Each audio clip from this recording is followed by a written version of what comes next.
Bitari ya Meru level 5 gwitithirwa nkathi na gutwika level 6 nikithengerete gukinyanira. Akiaria mwandiki munene kirirwangirwa utungata bwanda wa PS Oluga Ouma augite thirikari nirikitie kugura ndawa na mathagaja gitumi aria nkurukia bilioni 1 itumikite gutigira sibitari je ikomba kuezana motungata jankathi ya level 6.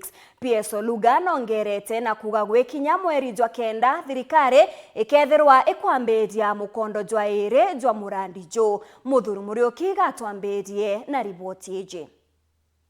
Thirikari nene yugite komite sibitari nene level 5 na indobia mungana bilioni 1 nikenda gutikira sibitari ije egwitia nkathi na ukinya level 6 miarige aritwe ni PS yomantujegie medical services ndene Kenya no Luga Ouma kagita karia okinyite ndene sibitari nene gutegera wakiwa sibitari ije bwitite na mbere. So we as a national government are partnering with the county. We are putting 1 billion shillings to ensure that these two infrastructure projects are completed. So far as we speak, I have already received a list of all the equipments that are required and we are preparing for it. I received a list from the county government of Meru.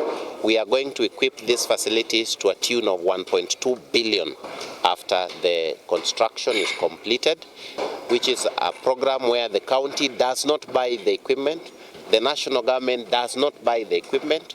The equipment is placed at the facility and it is only paid for when a patient comes in to get a CT scan or an MRI or uses the theatre. PS ito amuandikire niuntu bwa kwithirwa bwa equipment irana chichikomba kwithirwa chigekirwa ndene cibitari iji na kioneki getu itumbite kwirwa tukira Meru igu expand itanda mwanka biume itanda 360 bila tuina byo thaiji mwanka itanda 840 kenda tumba kwithwa tukia address congestion ira iretherwa eja Meru general aria ureja ukethira mwajie bali mama bairi kana bathatu kuringana nwe augite na sibitari ije ikethwe gitumika mwezi thatu mwaka twitite au nio ikethwe kurika buru na gwikira kila kionthe kwendekana. We have from the contractor end of September they are finishing this building and then that is the construction bit. But our hospital is not just construction. 40% of our hospital requires a lot of plumbing, mechanical works, electrical works because of the heavy machinery.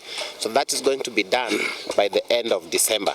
And then from January to March we are going to be equipping the facility.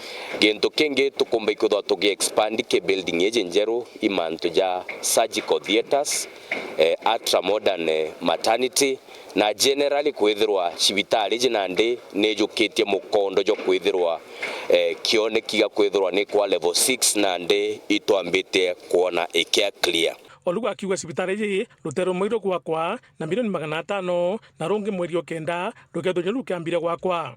The phase 2 of this facility is starting in September. I think you can just see it behind you. We want to thank the county governments because they have already given us the site and they are now preparing that site so that then the contractor can start the works. Muthuru murioki Weru TV mutirwa kangangi.